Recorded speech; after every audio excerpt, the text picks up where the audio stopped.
Thank you. I am so honored to be here, and you all know science is a whole lot more fun than law. I mean, you know that, right? I am a lawyer now. I've been a lawyer in private practice representing industry, municipalities, commercial entities for 25 years, but before that, I was a chemical engineer working for EPA cleaning up Superfund sites.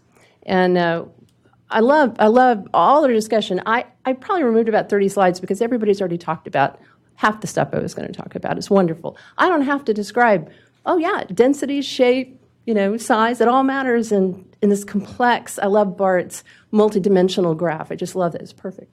Well, in Superfund, we had to go through this same analysis. We would arrive at an abandoned hazardous waste site, no knowledge of what had actually been there, and then characterize all the hazardous substances there, figure out fate and transport, movement in the environment, potential exposure, and then determine how far above the allowable concentrations the environmental media were with respect to hazardous substances in the context of reference doses for the mapped hazardous substances for all the different categories of targets for exposure, pregnant women, construction workers. I mean, and the reason I go into that is it's a model that exists. What we're looking for is a dose of what and defining the what, right? That's what we're looking for. And so let me go through my slides. Now, I'm going to start with the Constitution because that's where we begin with lawyers. Think about law, and indulge me with my analogy. Think about law as gravity. For lawyers, it's always there, right? Law is there. It doesn't matter, you can stand in different places and it will look different to you, and you'll argue that it applies differently depending upon where you're standing. But law is like gravity. It's gravity for things that we choose to assign weight, right? So it's harm in the case of environmental law. It's harm that we choose to assign weight. And in order to choose to assign weight, you've got to know something about it. So we're at that point where we haven't really defined everything sufficient to assign weight. Our Constitution provides for a legislative branch, executive, and judicial branch. Article 1 with the statutes, because of the law about law, again, at every stage in the legal structure, we need to know enough about the substance, the harm that we want to assign weight. So in statutes, the statute has to have a rational basis related to a legitimate governmental interest. So in environmental law, it is protecting the public health with an adequate margin of safety. For regulations, regulations that are promulgated pursuant to the enabling legislation cannot be arbitrary and capricious. They can't be whimsical. They have to have an actual basis. We have to have a rational, critical thought process that underlies the regulation so that it won't be dismissed by the D.C. Circuit as being arbitrary and capricious. Regulations cannot represent an abuse of discretion, and they must be in accordance with existing law. Enforcement must be supported by substantial evidence. And then, of course, we have judicial review, not only of laws, but also regulations, as well as enforcement of the law and the regulation. Now, I put Daubert up here. This is the expert witness standard because I heard a little bit of, mentality of the crowd or crowd mentality, and I just want to say, if your lawyer would like you to have actual standards, and so we're going to, in talking about the methods, when I was in the field doing actual sampling representing environmental media, the sampling method, the preservation method, the chain of custody, the analytical method, all of that is really critical to supporting your evidentiary record. And when we're talking now, we're at the threshold of developing this new area. It's very exciting, right? It's very exciting. But these are some of the criteria that we need to consider when we're developing this. So begin with the end in mind. Your attorney is going to say, okay, tell me about this. Okay. So here's our structure, just on one slide, of our legal system. And this structure is mirrored in the states.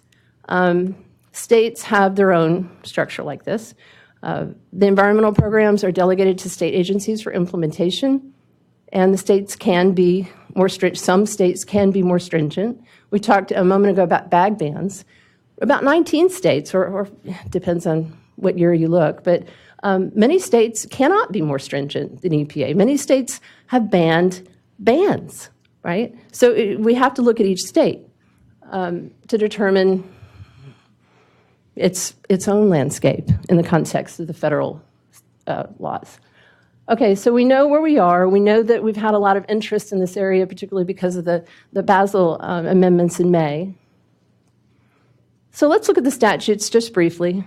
The Safe Drinking Water Act is one. We talked about that a little bit earlier. There's not a microplastic standard in Safe Drinking Water Act. There's a turbidity standard, which is it's a light reflectance standard of NTUs. Steve can pronounce that. Nephelometric turbidity units. The Solid Waste Disposal Act is interesting because you know probably. It regulates disposal of non-hazardous solid waste as well as hazardous. But in the non-hazardous realm, it really just sets standards for the actual landfill itself. It's not a litter rule. There was, in its early implementation, a requirement that the states eliminate open dumps. But that is not, though I faced those arguments across the table from plaintiffs' attorneys, it is really not the way the statute is implemented. So basically, solid waste, like the tires on the slide, it becomes more of a litter issue. Though at least with tires, we have a mosquito vector argument, but it becomes a litter issue. Solid waste, plastic's not hazardous, right? So, yeah, we don't have a lot of traction on solid waste unless we're looking at, again, the states implement the Solid Waste Disposal Act and then pass it down to the municipalities for litter, and there's just not a lot of federal leverage there. The Clean Water Act is interesting. I love Steve's presentation. So you see the point source down there on the bottom left. Pollutants are defined, again, kind of like the Safe Drinking Water Act. They're not defined to include microplastics. There are permits, though. There are permits for plastics. You could consider plastic as a category of total suspended solid, but again, Clean Water Act doesn't specifically focus on microplastics. Of course, this is for Suzanne from EPA. It's interesting to me that EPA has set up the Clean Water Act as a vehicle for managing plastic waste. That is, I think California is very active in dealing with this, and the coastal states are. But in the middle of the country, a lot of the council for state agencies aren't familiar with this, right? So it's not a consistently sought after vehicle towards regulating litter along water bodies. But in June 2019, there was a petition to update the Clean Water Act regulations, including prohibition of the discharge of plastic pellets and other plastic materials. I don't know how quickly EPA will address it. Haven't seen any response yet, but I haven't honestly looked.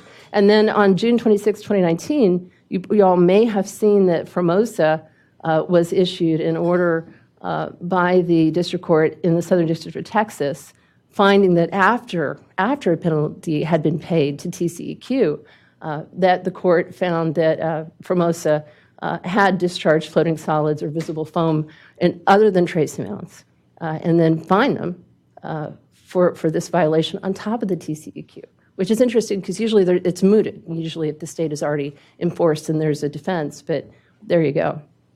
What's also interesting here is that it seems to be limited to visible, and I think some of what we're talking about is not necessarily visible, but it's a case, a lot of publicity. Now, Superfund is really interesting because, one, it scares everybody because it is joint and several, perpetual, retroactive, and strict. So it scares everybody. But Superfund, it's got its limitations. It applies to owners and operators of facilities and vessels. And when you find plastic by the creek bed, who's the owner and operator there? Who discharged it? And also it affects or is triggered by releases of hazardous substances.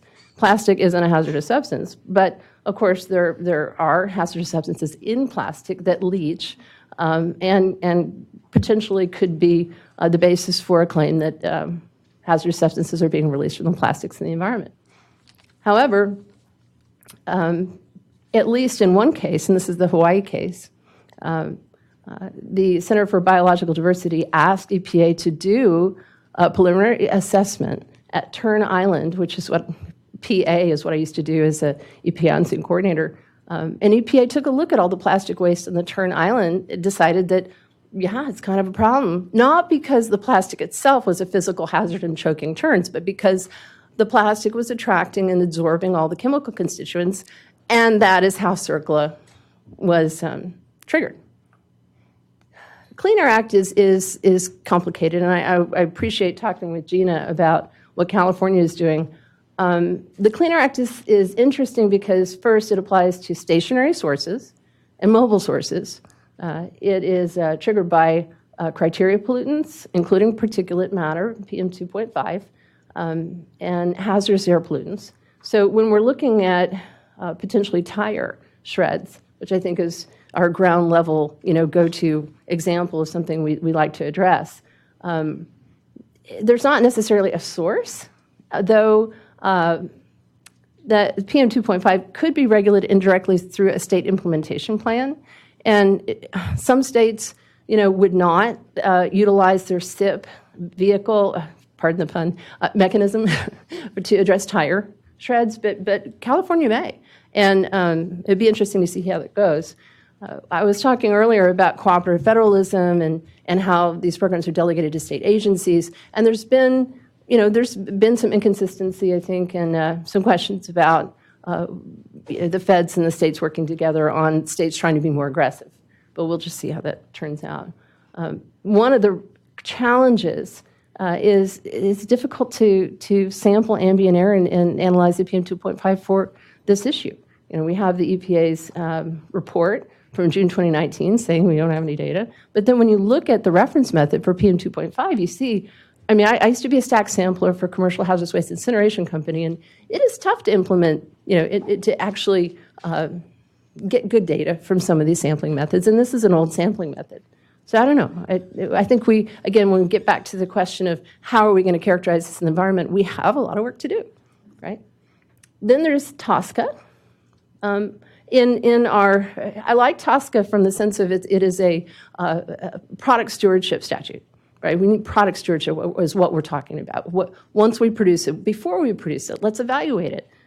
Right now, TSCA doesn't necessarily look at the perpetual life of a material that we produce in the environment. It looks at whether or not it's reactive or toxic, like all our programs do.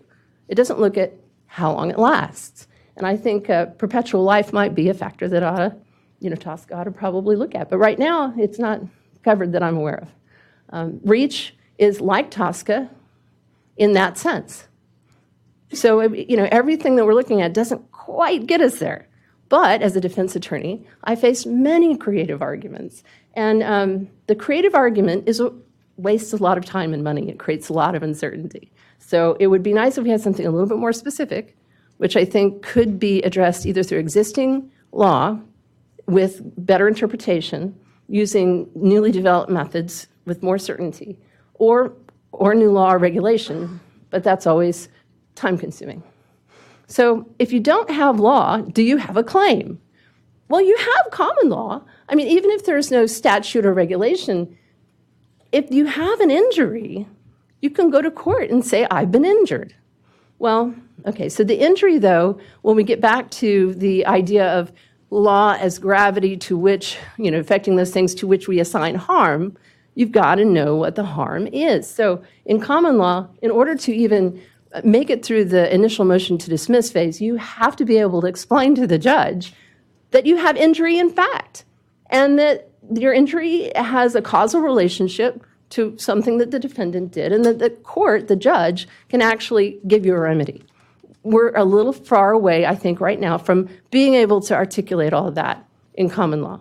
But all the environmental statutes have a savings clause, so that common law claims are not preempted by enforcement by the environmental statutes. So again, it's here if we can describe the harm.